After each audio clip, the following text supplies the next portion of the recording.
Yes, summer special పచ్చి మామిడికాయతో రసం super టేస్టీగా ఉంటుంది. ఎలా తయారు చేసామో చూద్దాం రండి.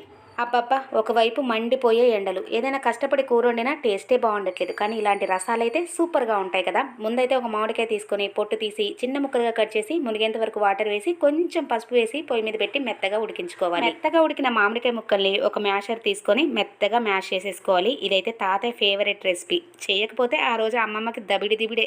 ఇలా మెత్తగా మ్యాష్ చేసుకున్న తర్వాత పులుపుకు తగినంత వాటర్ వేసుకొని టేస్ట్ తగినంత సాల్ట్, కొంచెం బెల్లం వేసుకుంటే పుల్లపుల్లగా తీయగా చాలా కమ్మగా ఉంటుంది. సమ్మర్లో ఇలాంటి రెసిపీస్ చాలా బాగుంటాయి కదా, తినడానికి ఇంకా చేయడానికి కూడా. ఇలా పొయ్యి మీద పెట్టి మంచిగా మరిగించుకున్న తర్వాత ఇంకా తాలింపుకు సిద్ధం చేసుకోవాలి. బాండి తీసుకుని ఆయిల్, పోపు గింజలు, కొంచెం జీలకర్ర, మిరియాలు, వెల్లుల్లి రెబ్బలు, ఎండుమిరపకాయ, కరివేపాకు, కొంచెం ఇంగు యాడ్ చేసి పోపును రెడీ చేసుకుని ఈ తయారైన పోపును మరుగుతున్న చారులో వేసేసుకుంటే అంతే, సమ్మర్ స్పెషల్ పచ్చి మామిడికాయ రసం. తాతయ్య ఫేవరెట్, మనందరి ఫేవరెట్ రెడీ అయింది. టేస్ట్ చెప్పండి.